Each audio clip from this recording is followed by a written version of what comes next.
Eh bien, bonjour tout le monde et bienvenue à ce nouveau rendez-vous. Comme vous le savez, ce webinaire concerne le dossier de conception et nous vous proposerons une approche pour concilier agilité et réglementaire pour le développement des dispositifs médicaux. Le webinaire a été préparé avec le concours de notre pôle qualité et il sera présenté par Gaël Caron, responsable du pôle agilité chez ADN, François Grisard, lui responsable du pôle ingénierie des systèmes, et moi-même Stéphane Zocco, consultant au pôle ingénierie des systèmes.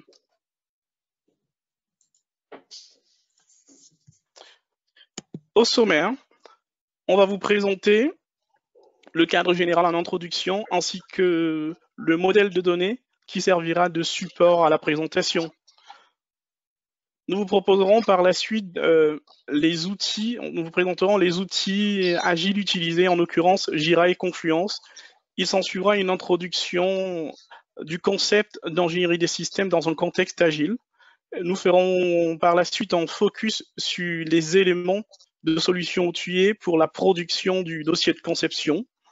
Et pour finir, nous vous présenterons brièvement l'offre de service ADN.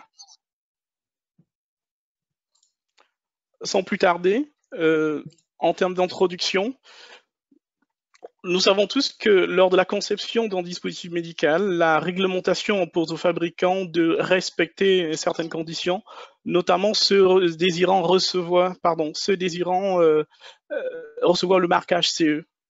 Donc, le dossier technique est l'un des éléments à fournir et ce dernier est lui-même constitué de plusieurs éléments de documentation.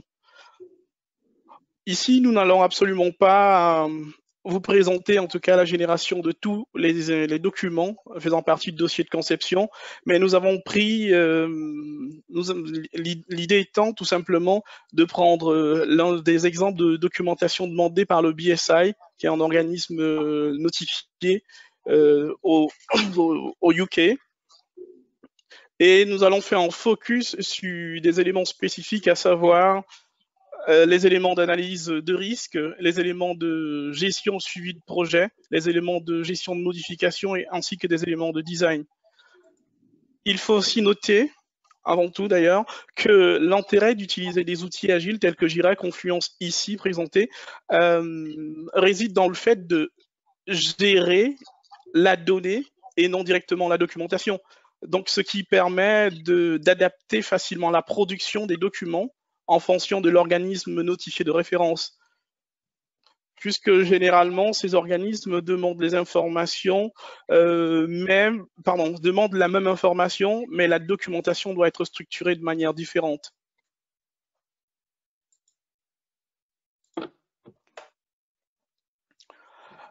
La production et la gestion des éléments de documentation, donc on a cité à la slide précédente, sera illustrée par le cas de conception d'un dispositif médical, auquel d'ailleurs vous devez déjà être habitué si vous avez participé à certains de nos webinaires. Donc ici, en l'occurrence, on parle d'un ventilateur qui est un respirateur. C'est un dispositif que nous avons choisi parce qu'il allie à la fois de la mécanique, de l'électronique et du logiciel, voire même un peu plus. Donc, étant donné que le projet ventilateur ici est un projet pluridisciplinaire, en tout cas, il nécessite plusieurs compétences. Sur le projet travailleront des équipes pluridisciplinaires et nous avons choisi de le développer dans un environnement agile. Parce que l'agilité, justement, nous offre plusieurs avantages. On ne va pas forcément faire étaler les avantages de l'agilité ici, mais parmi lesquels la rapidité, la collaboration, pour ne citer que ces deux-là. Donc, notre modèle de données, c'est un modèle de données choisi parmi tant d'autres. Hein. Il existe plusieurs possibilités, mais nous avons choisi, par exemple, d'avoir en input les besoins de parties prenantes, d'effectuer et puis une analyse préliminaire des risques. Ces deux éléments donc sont couverts par les spécifications système. Les spécifications système seront à leur tour couvertes par des spécifications plutôt métiers. Et comme je l'ai dit tantôt, ça peut être des spécifications allant du domaine de la mécanique, de l'électronique ou même du logiciel. Tous ces éléments, les exigences en tout cas contenues dans ces spécifications-là, dans tous ces éléments de conception, seront par la suite couverts par des tests. Il faut noter ici que nous avons choisi d'illustrer tout simplement notre modèle de données en nous basant sur l'analyse de risque et nous n'avons pas fait l'analyse de risque pour chaque exigence, voilà, pour chaque spécification métier.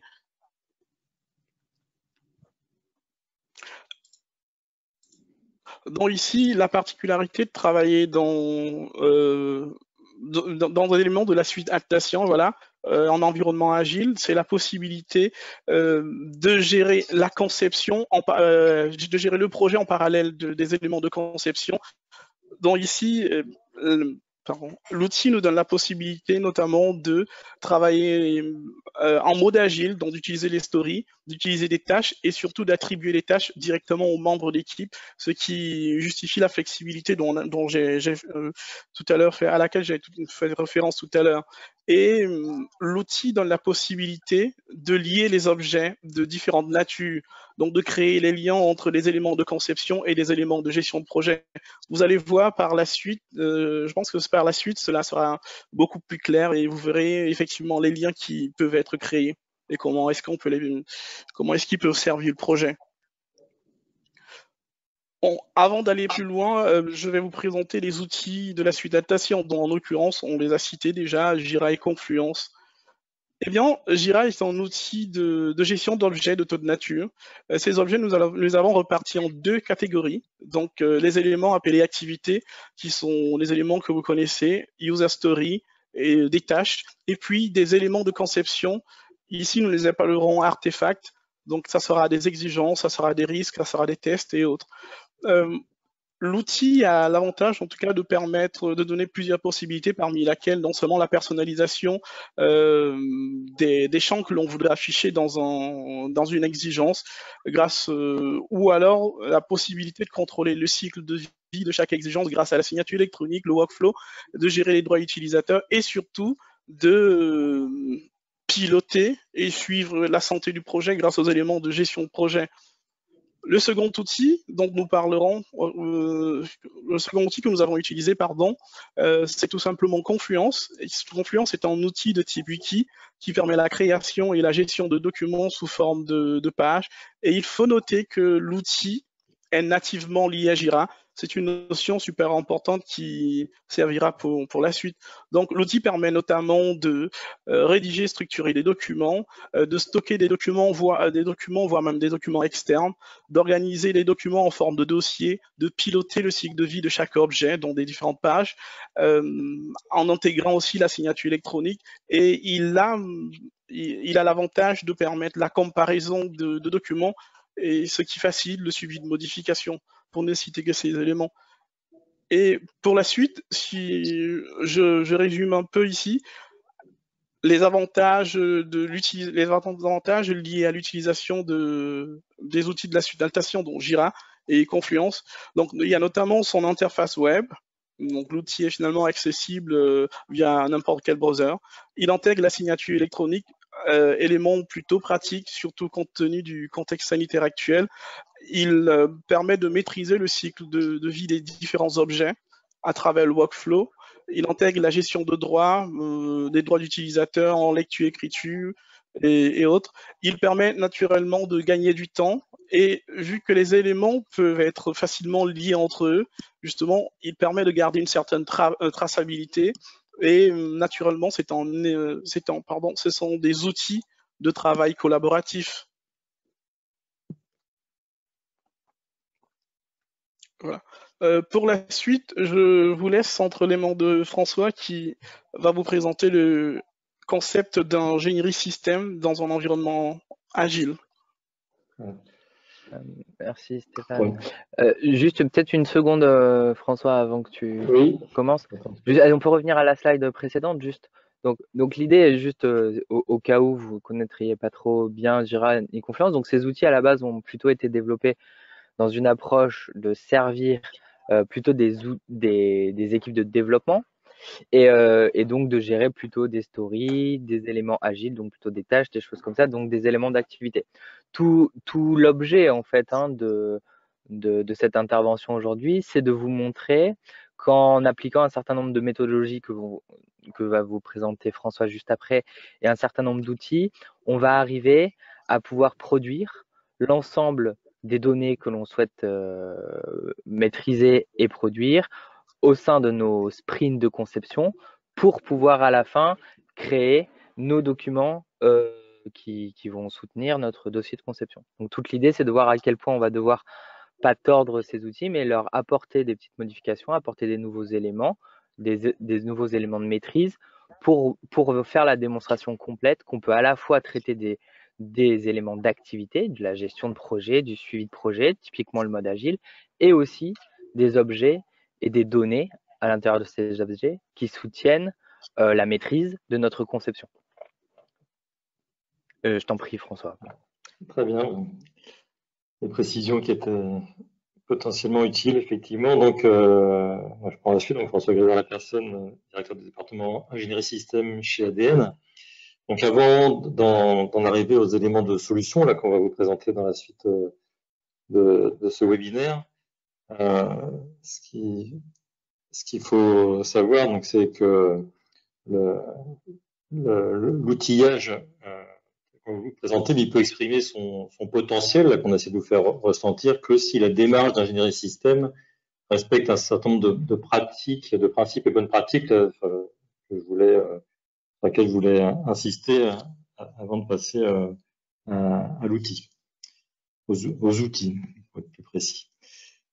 Donc, tout d'abord, donc, si les principes agiles que certains d'entre vous connaissent peut-être ont été développés et popularisés plutôt dans le monde du développement logiciel, on va voir qu'ils sont en fait applicables aussi au domaine de l'ingénierie des systèmes, mais il ne faut pas ignorer des différences de fond, donc notamment un système, notamment quand il inclut des parties mécaniques, électroniques, donc il n'est pas aussi malléable qu'un logiciel, donc ça va induire des différences dans la manière d'aborder l'agilité.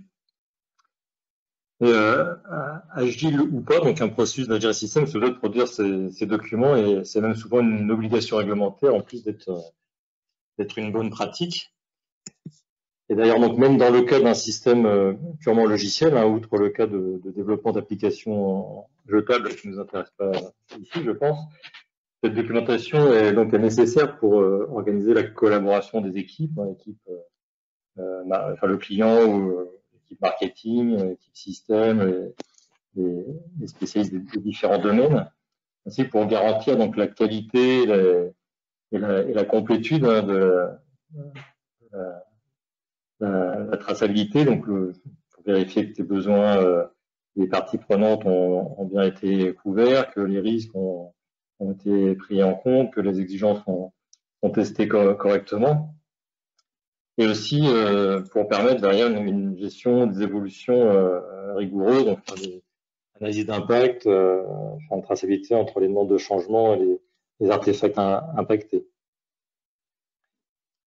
Petit rappel aussi, donc c'est ça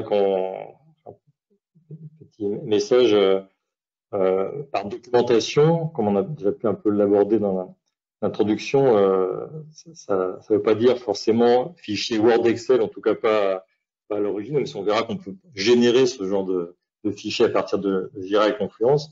Donc le fait de pouvoir travailler sur des données, on va voir que ça a beaucoup d'avantages pour la gestion d'un projet, notamment en mode agile.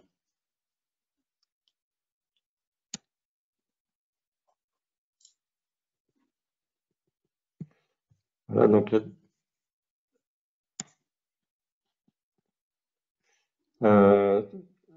tu veux juste reculer un peu, Stéphane? Oui, pardon. Donc là où il y a donc un point commun avec ce qui est le développement logiciel, c'est que en ingénierie système agile, on va viser à éviter l'effet tunnel et donc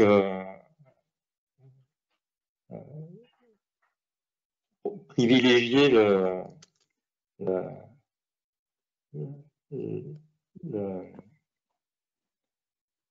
un mode incrémental où on va viser donc à à réduire donc le flou et les risques, là au sens des risques projets, hein, des choses qu'on n'est pas sûr de pouvoir réaliser avec les bonnes performances dans les temps,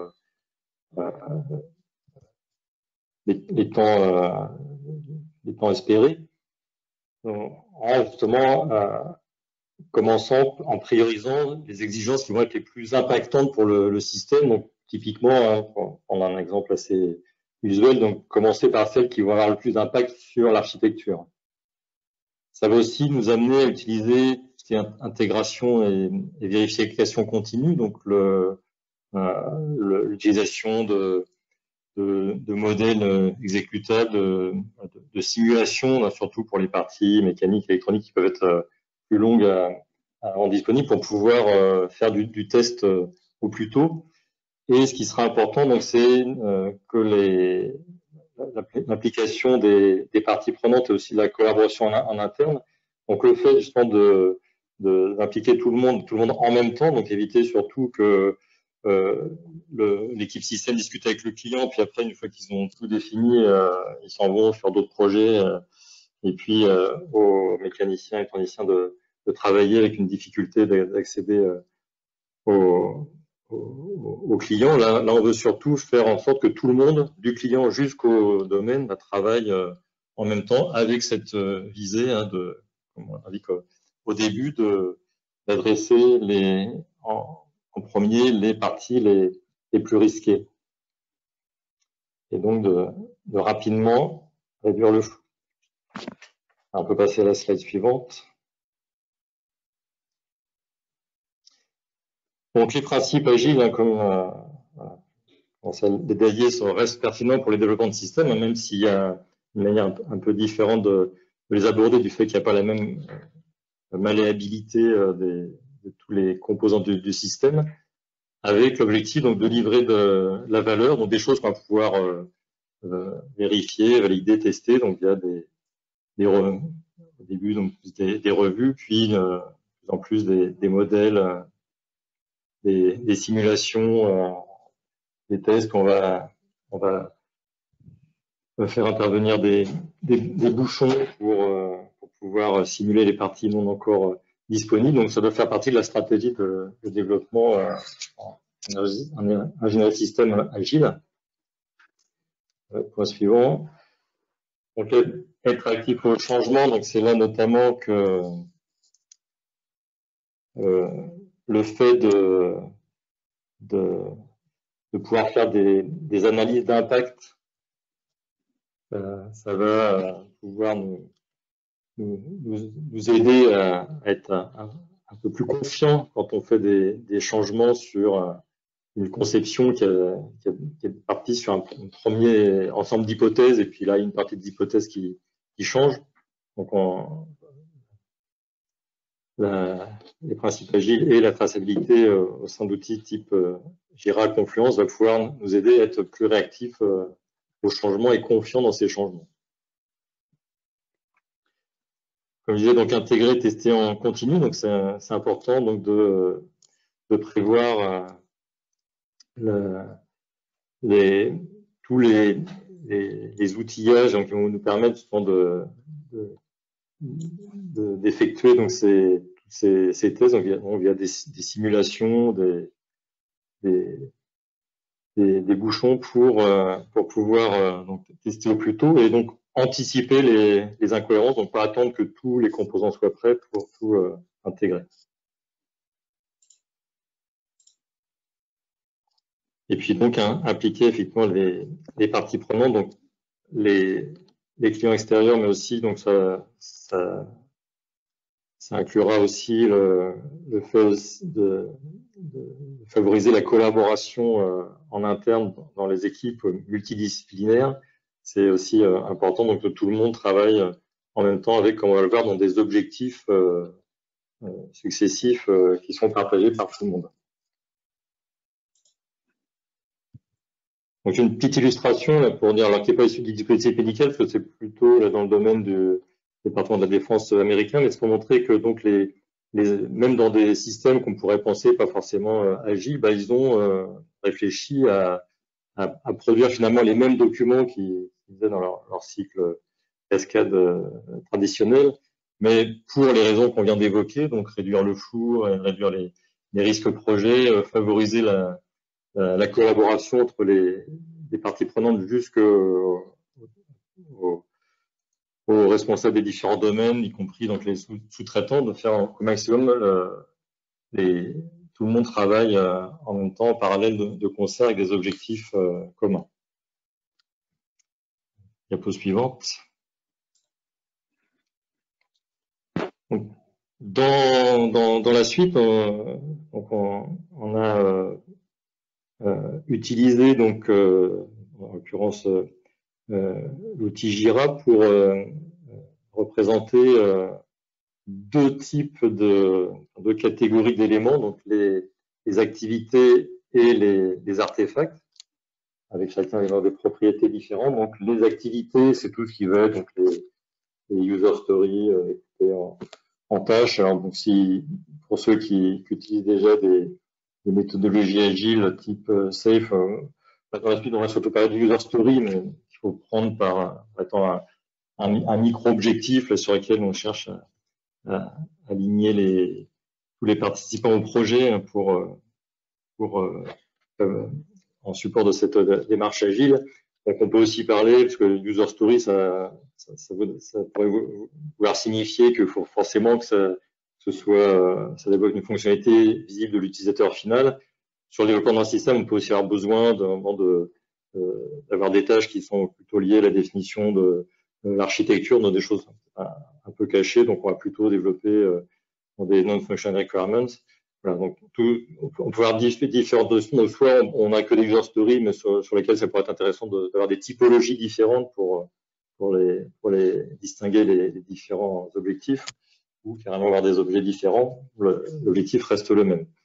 Dans tous les cas, ce qui est aussi important, c'est quand on développe un système, c'est que en parallèle du développement du système, tout ce qu'on appelle en littérature anglo-saxonne les enablers, donc tout ce qui est les bouchons dont j'ai déjà parlé, mais aussi pour faire les tests, mais tout ce qui va aider sur les bancs de tests, les outils qui vont aider à la fabrication, ça peut être aussi à l'implantation pour les dispositifs médicaux implantables. Tout ça doit être aussi développé en parallèle avec le système, avec le niveau de priorité qui correspondra pour ces dispositifs.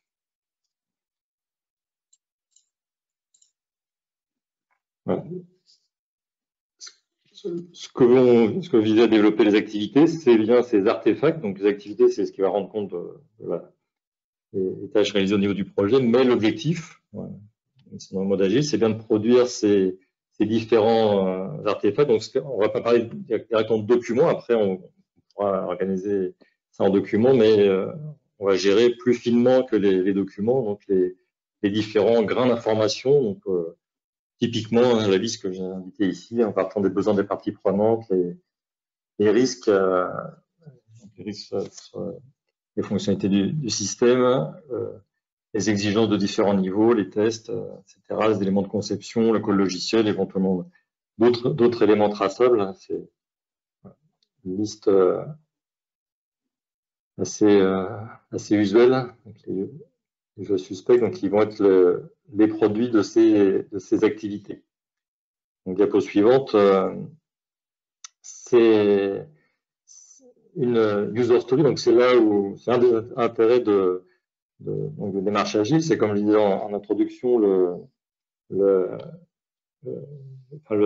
fait de travailler en mode agile, c'est aussi parce qu'on démarre dans un état où tout n'est pas parfaitement clair. Il y a du flou, il y a des choses qu'on n'est pas sûr de savoir faire, en tout cas pas dans les performances. Donc il n'y a pas d'obligation avant de lancer une user story dans un sprint agile. Bon, par user story, ça peut être aussi un non-functional requirement, d'autres objets, pas forcément quelque chose de l'utilisateur, mais en tout cas, on va définir donc des objectifs cohérents pour nos différents sprints. Il n'y a pas obligation à ce qu'on ait une vue claire. On va définir un thème sur lequel on doit travailler. Et le but, par contre, ce sera bien de produire des artefacts qui, eux, quand on aura bien réfléchi sur le sujet, auront comme objectif d'être smart, donc c'est-à-dire spécifiques, mesurables, réalisables et traçables. Donc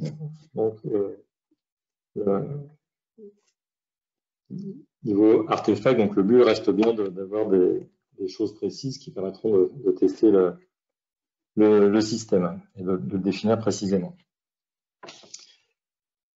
Donc, voilà donc, ce que j'indiquais. Donc la petite illustration du bas, donc c'est pour montrer que donc la user story, c'est elle donc qui va créer ces artefacts. Donc je pars d'une user story avec peut-être un stakeholder requirement qui est en version 1 au cours de dans une user story, on prendra éventuellement en compte plusieurs stakeholder requirements. Au cours de cette user story, peut-être mon stakeholder requirement, il va m'apercevoir qu'il faut que je le fasse évoluer. Je vais le raffiner en exigence système V1, puis sur cette fonctionnalité, je vais mettre en lumière donc les risques inhérents à cette fonctionnalité que je vais eux-mêmes mitiguer par des exigences système, etc.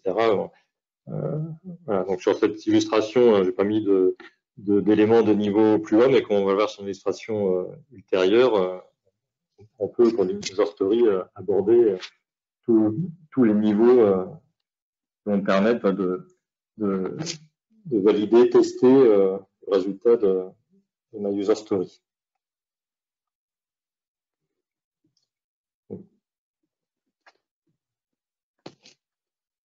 Donc, une user story, ou un objectif de développement, il va généralement s'inscrire dans le cadre d'une feature, donc une fonctionnalité du système. Donc, plusieurs user stories vont pouvoir développer la même feature. Quand on parle pour un respirateur, à la fois le fait de fournir une pression en oxygène, mais peut-être aussi le fait de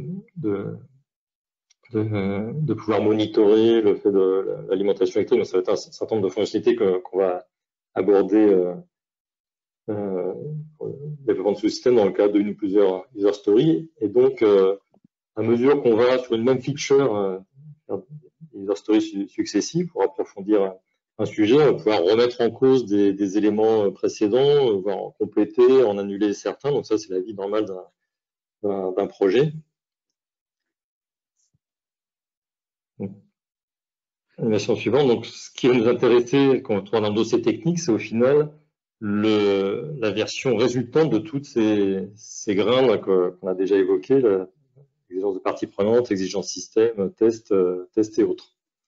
Donc, ce qu'on voit dans l'illustration suivante, la page suivante, c'est si on schématise donc nos différentes user stories, qui là c'est pas représenté sur cette diapo, mais vont être organisées en différents sprints, en plusieurs user stories. Donc on retrouve le fait qu'elles vont pouvoir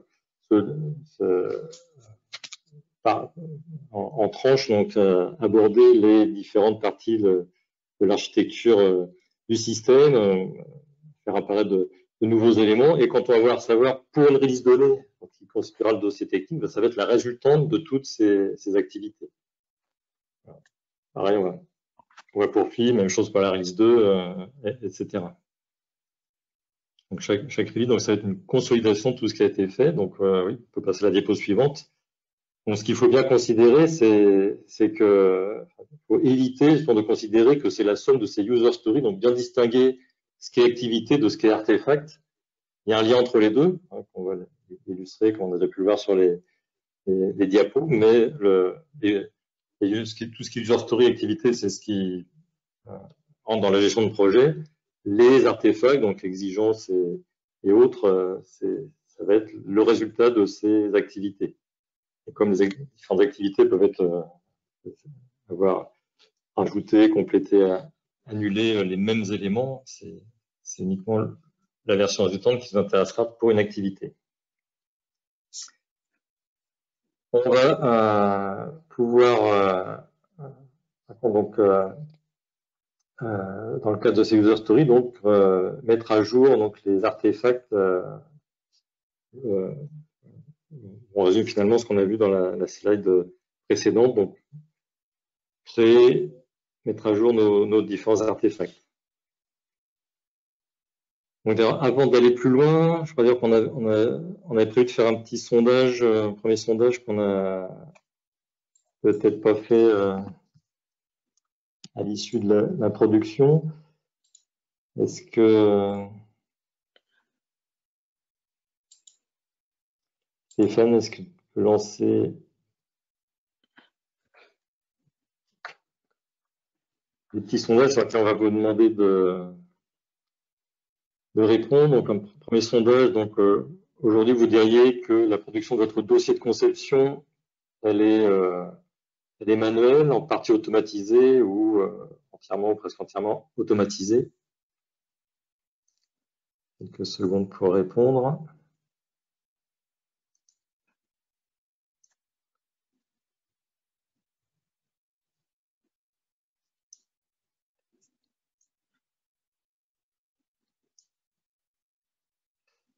Donc, Stéphane, où en sommes-nous de...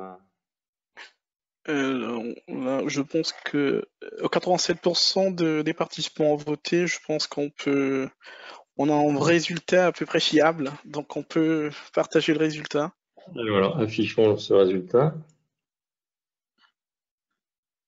Non, c'est pas comme ça. Voilà, c'est ça, c'est bon, parfait. Donc, ok. Bon, bah, ça veut dire qu'il y a déjà en partie des gens qui traitent ça de façon automatisée, donc c'est ce vers quoi on se dirige tous. Voilà, on va vous montrer des éléments après. Et puis le deuxième petit sondage avant de passer à la partie outils.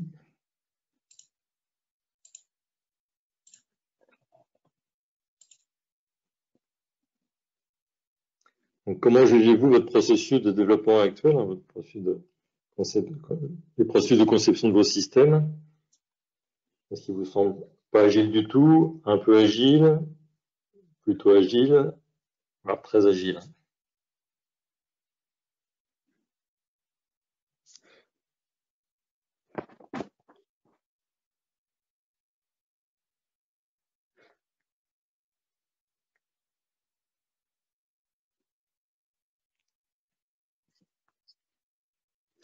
Alors, on a à nouveau atteint 80% de résultats de sondage, donc je vais arrêter le sondage là et je vous partage le résultat aussi.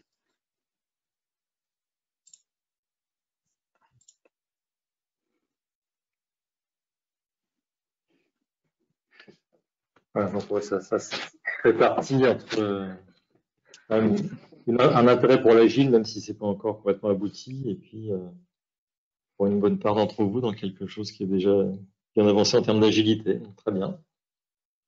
Donc on peut enchaîner. Laisser la parole à Gaël, donc il va pouvoir vous présenter un certain nombre d'éléments de solution pour mettre en place donc une démarche d'ingénierie système agile à l'aide de Jira et Confluence. Oui, très bien. Donc, Gaël Caron. Donc, moi, je m'occupe du pôle agilité ici chez ADN.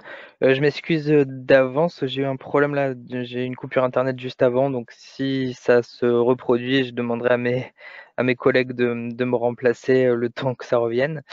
Donc, voilà. Donc, là, maintenant, l'idée maintenant, c'est de vous faire une illustration de la façon dont nous, on implémente ça au sein des outils.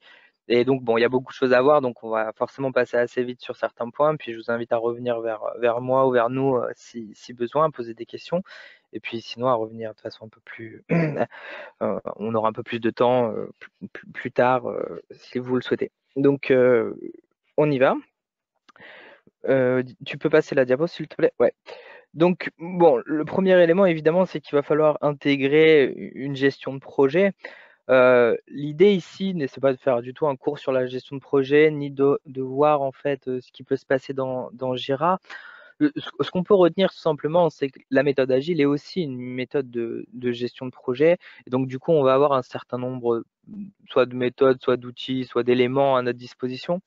Et ici, on voulait seulement illustrer que dans le cas où vous travaillerez sur un dispositif médical un peu complexe qui va intégrer de la mécanique, de l'électronique, du soft, je sais pas moi, de l'électricité par exemple, ou ce que vous voulez, il y a la possibilité, même en travaillant en mode agile, d'intégrer différents sprints, hein. Donc les sprints, c'est finalement des horizons temporels sur lesquels une équipe s'engage à délivrer une partie de la valeur de votre produit ou de votre projet. Et là, on voit par exemple qu'on est capable de gérer 3 sprints en parallèle, des sprints plutôt soft, des sprints plutôt macro-système, des sprints plutôt hardware, etc. Donc, a priori, même dans ces configurations-là, on va pouvoir travailler avec des outils agiles en faisant appel, si on a besoin, soit aux notions de sprint, soit aux notions d'épique, soit même travailler sur des roadmaps avec même des dates, etc. Des choses que on ne met pas forcément tout le temps dans les projets agiles. Mais voilà, il y a cette possibilité-là. Et donc, a priori, de ce point de vue-là, l'outil est suffisamment pertinent pour être utilisé. Donc là, on n'est pas dans de la customisation, on est vraiment dans ce qui existe déjà nativement dans les outils. La slide d'après, s'il te plaît. Voilà.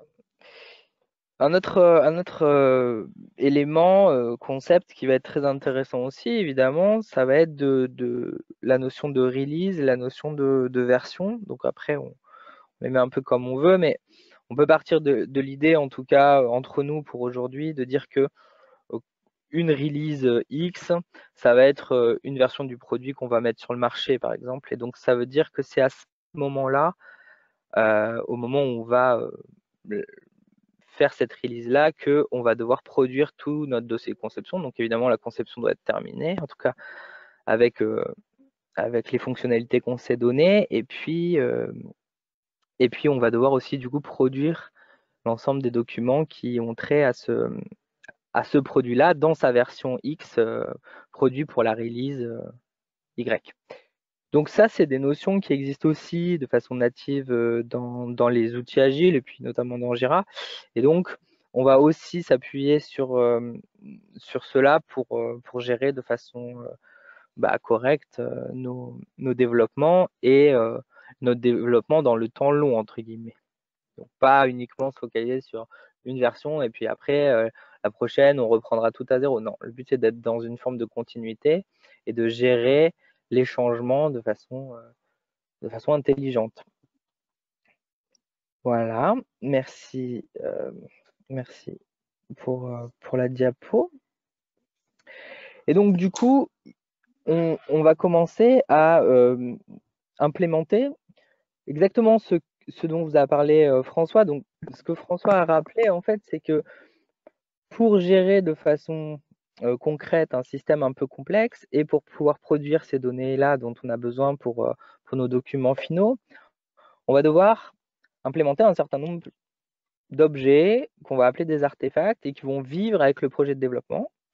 Et le registre des exigences ou les spécifications fonctionnelles, par exemple, sont un de ces objets qu'on va implémenter. Donc là, l'idée, en fait, c'est juste qu'on a pris un objet Jira qui aurait pu être une story. On lui a dit qu'elle était d'un nouveau type, un type exigence, ou exigence fonctionnelle, ou un peu ce qu'on veut. On peut même décliner exigence mécanique, exigence électronique, etc. Et on va l'implémenter au sein même d'un projet Jira, un peu comme on aurait fait avec des user stories, mais avec des workflows différents. Donc là, l'idée, en fait, ça va être de capturer toute l'information dont on a besoin pour une exigence, et ça pourrait être pour plein d'autres types d'objets, leur donner un workflow spécifique. Donc l'idée ici, c'est de dire que dans ce workflow, il va y avoir des éléments de contrôle, il va y avoir des éléments d'approbation, etc. Donc ça, c'est pour s'assurer qu'on construit la donnée de façon contrôlée, pour après pouvoir l'utiliser à la fin, on verra après, dans la production documentaire. Donc là, c'est un exemple d'un tableau qui n'est pas des user stories, qui ne sont pas des tâches, des éléments d'activité, ce sont des éléments d'artefacts, et qui nous dit, voilà l'ensemble de l'état de tes exigences système pour ton projet particulier. Il y en a dans des états différents, etc., etc. Il y en a des obsolètes, il y en a des drafts, il y en a qui sont en attente d'approbation, il y en a qui sont approuvés, etc. Mais on voit bien que là, on est au milieu de notre cycle de conception. La suite, s'il te plaît, Stéphane. Merci. Alors, à ce propos, je vais parler un petit peu pendant la macro. Il se trouve que nous, chez ADN, on est à la fois intégrateur de ces solutions-là, puis on apporte les méthodologies, bien sûr. Et de plus en plus, on va vers le développement. Pourquoi on va vers le développement? Parce qu'on se rend compte que pour vos métiers, et du coup nos métiers, on a besoin de certains développements qui sont très spécifiques. Et donc, typiquement, là, ce qu'on vous montre, c'est une petite macro nouvelle qu'on a créée qui permet, à partir de Confluence, donc d'un objet plutôt type Word, page Word un peu, c'est un équivalent de page Word, on va pouvoir créer des objets Jira, notamment des objets Jira de type exigence. Et en fait, on voit que voilà, il y a une espèce de bijection entre les deux. Donc, si je modifie dans Jira, ça va modifier ma page Confluence. Si je modifie ma page Confluence, ça va modifier dans Jira. L'idée étant de dire que voilà, c'est souvent beaucoup plus facile d'écrire des exigences dans un format, on va dire, documentaire, mais que pour les tracer, etc., c'est bien d'avoir cette notion-là de ticket avec les notions de lien, etc., qui vont aussi avec les tickets. Et donc, du coup, voilà, nous, on travaille sur ce type de choses-là. Donc, c'est pour ça qu'on se permet de le montrer, pour montrer qu'on est dans une démarche, pas uniquement d'utiliser l'existant et d'y apporter de la méthodologie, mais aussi de temps en temps d'apporter des vraies fonctionnalités nouvelles à travers des petits produits comme ça que sont les plugins pour ajouter des fonctionnalités qui sont nécessaires à vos métiers, qu'on essaye de comprendre du mieux possible. C'est pour ça que vous êtes là aussi. Voilà. Merci. Donc, si je reprends ce que je vous disais tout à l'heure, en fait, l'idée, ça va être de construire une vue un petit peu 360 de notre système. Donc, en fait, ici, ce qu'on voit, c'est un objet qui est une exigence système, une spécification système. Et ce qu'on veut voir, c'est comment elle est reliée dans l'ensemble de mon projet. Donc là, ce qu'on voit, c'est qu'on a différents... Donc, il y a la description, etc. Il y a une version. Ok, très bien. Il y a une version du requirement aussi. Il y a un workflow qui est attaché, je vous en ai parlé tout à l'heure, avec des façons de le changer, de le rendre obsolète, etc. Mais surtout, on a typé un certain nombre de liens pour pouvoir relier des objets A à d'autres types d'objets B et pouvoir typer ces liens. Ce qui va nous permettre après de faire les matrices de traçabilité notamment et les analyses d'impact. Donc ici, à partir d'un seul objet, donc là je suis sur un seul objet, je sais que voilà, cet objet, il est couvert par fournir de l'oxygène. Non, pardon, il couvre fournir de l'oxygène, excusez-moi. Il est couvert par un certain nombre d'autres spécifications détaillées qui sont dans des états approuvés ou pas, dans des états différents. Il est testé par un certain nombre de tests, et on serait même capable de dire, ça sera un petit peu après, que ces tests ont été exécutés dans tel environnement, sont passés, sont pas passés. Il est lié à une tâche, donc là, c'est l'idée, c'est de ramener ces objets de type artefact, donc la spécification système, c'est un artefact, mais il a été probablement produit par une tâche, voilà, donc on le ramène à la gestion de projet. Et on peut aller même jusqu'à l'analyse de risque, c'est-à-dire de dire que voilà, cette spécification système-là, elle a été mise en place parce qu'il y a un risque qu'on a évalué et qu'on doit mitiger. Et donc, on a un lien aussi mitigate, atténué, pardon, en français. Donc, voilà l'idée, c'est vraiment d'avoir cette vision à 360 sur le même outil. Et du coup, ça, c'est vrai aussi pour tous les autres objets. Donc, ça veut dire si je m'étais mis sur l'objet dimension capteur ODE, j'aurais vu qu'il couvre celle qu'on est en train de regarder, qui elle-même est testée par d'autres, etc., etc. Donc voilà l'idée. Et vous commencez à sentir un peu la puissance de l'outil, puisque du coup, là, on a à la fois une vision 360, on a une traçabilité complète, et on a relié la production de tous ces éléments-là et des données qui sont associées à une gestion de projet. Et donc, on commence un peu à fermer à clore un peu l'activité, quoi, je dirais. Voilà. Merci Stéphane. Je vais avancer un peu parce que il est déjà tard. Effectivement. Autre élément qui peut être très important, ça va être la gestion des risques associée à la gestion des risques. Donc évidemment, c'est pour vous qui faites du dispositif médical, c'est une activité, j'allais dire, essentielle. Donc on se rend compte souvent évidemment qu'elle est déportée dans Excel. Donc là, l'idée aussi, ça va être de la ramener dans Jira. Et alors, ce que je vais faire, comme on est un peu en retard, c'est que je vais vous passer l'intérêt et l'objectif de l'analyse de risque, parce que je pense que vous la connaissez tous. Mais bon, l'idée, de toute manière, c'est un moment d'être capable de gérer les risques et aussi, pour les versions futures, pour les produits futurs, de garder la traçabilité de oui, j'avais un certain nombre de risques que j'avais évalués à l'époque, voilà comment je les ai corrigés, ou comment je les ai mitigés, pardon, atténués. pour pouvoir même suivre à la fois le développement de ce produit, mais aussi pour les produits futurs, savoir comment ça s'est passé, etc. Donc là, c'est l'idée, c'est d'intégrer encore ça dedans. Passe s'il te plaît la diapo d'après et celle d'après encore, parce que du coup, on a dit que ça, tout le monde connaissait. Donc du coup, là, il va y avoir deux façons de faire dans Jira. Une première façon qui est assez simple, en fait, qui est juste de se dire, je vais faire comme pour les autres, pour les spécifications fonctionnelles, etc. Je vais prendre un objet, Jira, risque, je vais lui donner un certain nombre de champs à renseigner, la description du risque, la gravité, l'occurrence, la détectabilité, ce que vous voulez. Je peux ajouter des champs qui sont des calculs automatiques, comme on ferait dans Excel. Et après, hop, j'ai des liens, mitigate, is mitigated by, pour les lier à mes specs fonctionnels, à mes tests, tout ce qu'on veut. La deuxième méthode, ça peut être de s'appuyer sur des plugins. Donc ça, c'est un truc qu'il faut retenir de façon assez générale dans Atlassian, c'est que quand on n'a pas de solution, premier truc à regarder, c'est s'il n'y a pas des plugins qui le font. Souvent, ils sont pas chers et ils apportent plein de solutions. Vas-y, passe s'il te plaît la diapo d'après. Je vais vous montrer à quoi pourrait ressembler voilà, une analyse de risque dans Jira de façon assez rapide. Donc, vous avez une matrice. Donc là, je vais créer un nouveau.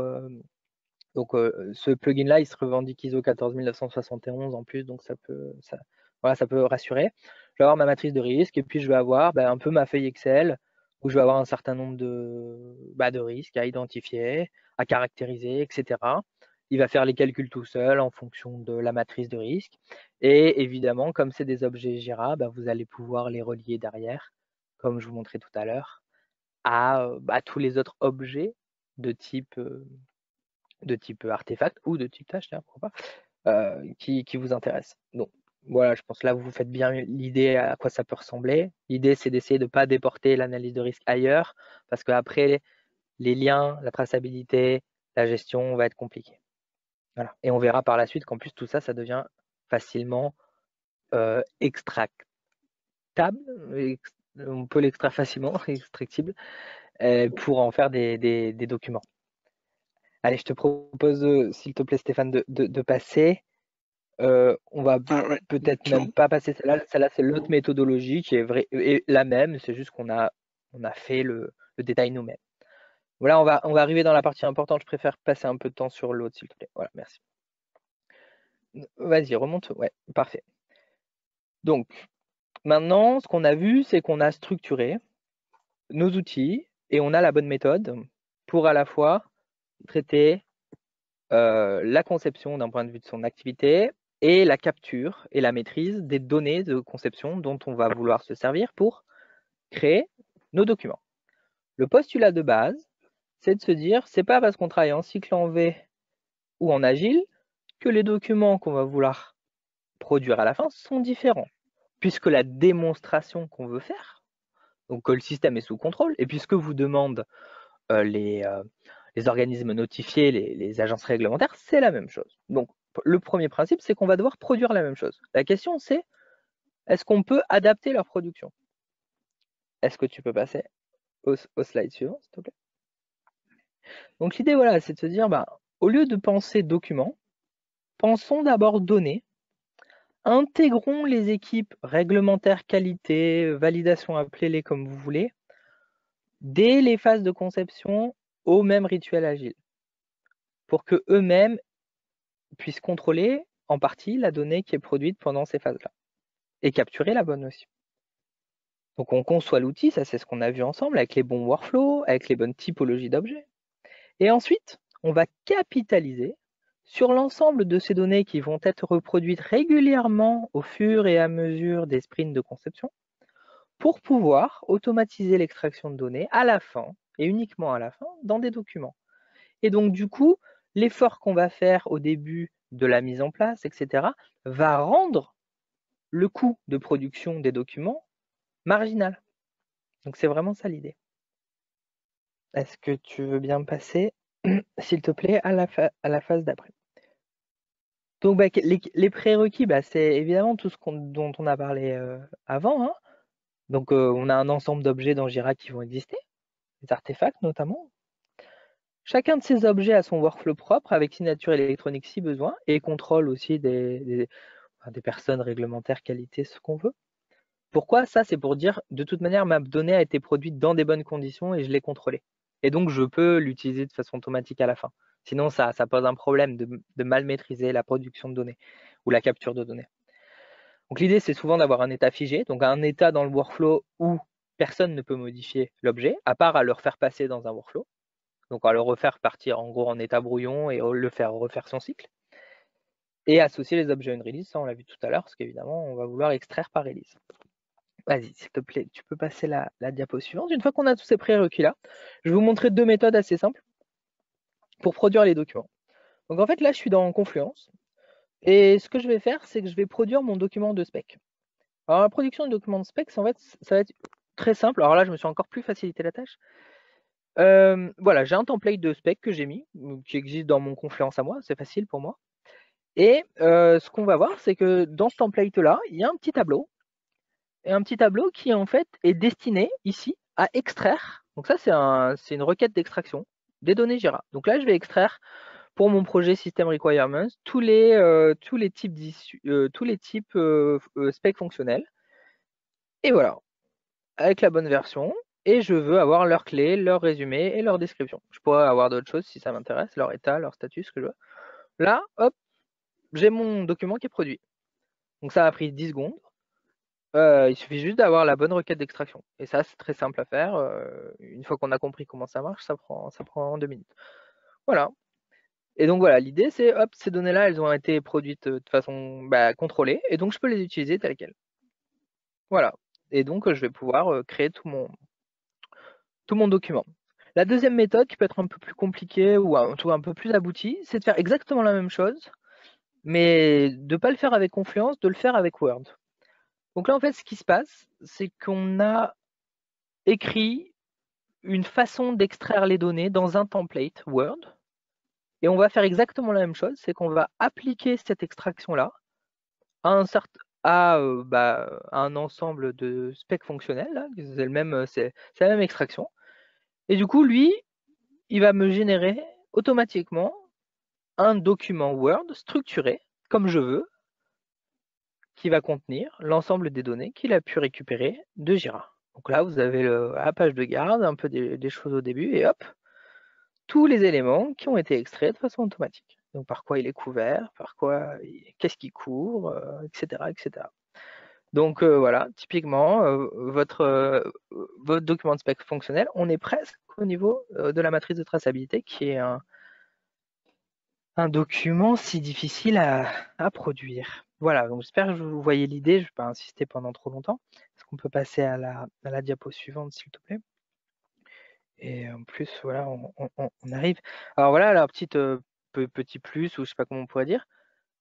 Là, vous voyez, j'ai une page qui s'appelle dossier de conception, qui est dans mon espace Confluence. Donc vous voyez, j'ai produit mes pages exactement de la même manière que ce que je vous disais tout à l'heure, mais j'ai plein de documents à faire. Et bien, ce que je peux faire aussi dans Confluence, typiquement, c'est que je peux dire, je vais vouloir extraire tout cet espace au format PDF. Donc là, c'est typiquement, on va dire que cet espace-là, c'est soit tous vos dossiers de conception, soit tous vos dossiers techniques. Et vous voulez tout extraire. Boum. Il y a un petit config là, paf, voilà, ça lui prend quelques secondes. Et hop, vous allez retrouver tout votre dossier complet, bien rangé, avec l'ensemble des informations que vous avez mises dedans. Et donc voilà ce que ça va donner. Alors ça fait des documents un peu lourds, hein, mais voilà en gros l'idée. Et donc encore une fois, on se simplifie la vie de façon drastique, quoi. Voilà. Je pense que tout le monde a compris un peu l'idée.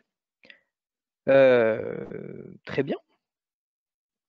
Est-ce qu'on peut passer à la suite? Parce que comme on est un peu en retard, je préfère finir voilà, proprement.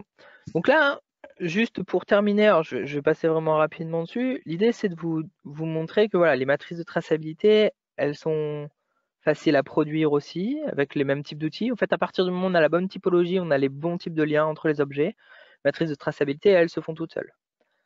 Ici, ce qu'on vous montre ici, c'est que voilà, j'ai j'ai une URS dans une version 3.0, je sais à quoi il est relié, donc moi, je suis capable de descendre ma matrice de traçabilité, là, URS, spec, les tests, puis les exécutions de tests, donc vous voyez tous ces lignes-là. Est-ce que tu peux passer à la diapo d'après? Et l'idée, c'est aussi de se dire que ça, évidemment, ça va me servir quand je vais modifier cette spec fonctionnelle dans une version 3.1, par exemple. C'est que je sais déjà, par ma vision à 360, où sont tous les potentiels impacts. Donc si je touche à cette FS, je sais qu'elle couvrait tel élément, qu'elle était couverte par tel élément, et que du coup, potentiellement, je vais devoir les modifier ou pas, ou si je ne les modifie pas, il faudra peut-être justifier le fait que je ne les ai pas modifiés. Donc ça, c'est hyper important parce que l'analyse d'impact aussi, c'est hyper compliqué à gérer. Et quand on a ces outils-là, l'analyse d'impact, elle est directement à la vue de tout le monde, de toutes les personnes du projet, qu'ils soient développeurs, qu'ils soient mécaniciens, etc., ou responsables d'architecture système. Voilà, tout le monde sait tout. Et le partage d'informations, c'est aussi un élément essentiel des méthodologies agiles. La slide d'après, s'il te plaît. Et voilà, donc ce qu'on a fait, c'est qu'on a contrôlé les versions aussi, on peut incrémenter les versions. Et donc du coup, ici, je me retrouve voilà, avec l'ensemble de mes artefacts que je peux contrôler. Et vous voyez, hop, j'ai cliqué sur un élément, j'ai toute la vision à 360, je sais quels tickets sont associés, enfin quels objets sont associés. Là, j'ai ma matrice de traçabilité complète. Et donc en gros, mon analyse d'impact, elle est ultra facilitée. Donc là, bon, ça illustre exactement ce que je vous ai dit juste avant en image, mais c'est pour vous montrer que c'est du réel, ça marche tout de suite. Et là la production de ce document-là ou de cette page-là, le coût est zéro. Hein. Si on a choisi la méthodologie de François, l'implémentation que j'ai essayé de détailler, ça c'est tout de suite. Il n'y a rien à faire en fait. Il y a juste à choisir à la limite pour quelle version du système je veux le voir, et c'est tout. On peut passer à la suite, Stéphane, s'il te plaît, parce qu'il est déjà 15 h et j'aurais bien aimé avoir un petit peu le temps déjà de conclure et puis de prendre des questions s'il y en a. Donc en conclusion, voilà, je savais que ça allait être assez dense comme webinar. Ouais, les idées qu'il faut retenir, je pense, essentiellement, c'est vraiment ce qu'a montré François, même si c'est assez technique, assez presque un cours un peu magistral, mais il y a vraiment besoin d'aller au-delà des simples objets agiles pour vos métiers. Ça, c'est important. Néanmoins, on a des solutions pour intégrer tout ça au sein des mêmes cycles pour que tout le monde travaille ensemble, en parallèle, de façon intelligente, pour déjà suivre le projet intelligemment, construire le projet ensemble, maintenir la traçabilité et produire les documents. On s'appuie sur des outils Jira Confluence parce que nous, on trouve que c'est les meilleurs du marché actuellement. Ça peut être d'autres outils. On serait peut-être moins à l'aise pour vous dire comment on fait de façon très opérationnelle tout de suite, mais la méthodologie en elle-même s'applique. En tout cas, on pense qu'elle s'applique et qu'elle fait sens chez l'ensemble de nos clients. Donc nous, notre offre à nous là-dessus, c'est de se positionner à la fois en tant que conseil, donc un peu ce qu'on fait là c'est vraiment un début d'un conseil, sur regardez comment vous travaillez, les processus internes, etc., la façon dont vous produisez vos données, vous gérez votre conception. Je vous lis pas tout, mais il y a plein de choses. Intégrer, donc vraiment prendre un certain nombre de méthodologies et d'outils qu'on connaît pour les intégrer chez vous, dans votre environnement de travail, ou modifier en partie Jira si vous l'avez déjà, etc. Donc sur plein de sujets, notamment en ce moment on travaille beaucoup sur des sujets de la gestion documentaire, si vous avez vu notre webinaire précédent, intégrer la gestion documentaire aussi en agile. Et puis voilà, faire de la formation aussi pour utiliser ces outils-là. Formations qui peuvent être soit au niveau de l'outillage, soit au niveau des méthodologies, comme François vous a brillamment expliqué tout à l'heure. Voilà. Parce que c'est vrai que c'est des méthodes qui ne sont pas forcément faciles, ou ni acquises par tout le monde, ou ni mises en pratique. Parfois, la mise en pratique, elle peut être un peu compliquée. Voilà, merci. Stéphane, tu Je crois que c'est voilà. Du coup voilà. Merci à tous. Je sais qu'il était un peu dense ce webinaire et on s'en excuse, mais on avait vraiment envie de vous montrer un peu de façon un peu globale ce sujet-là, mais sans laisser à côté non plus la dimension méthodologique. On pense vraiment que les deux vont ensemble. Et on vous remercie de votre attention.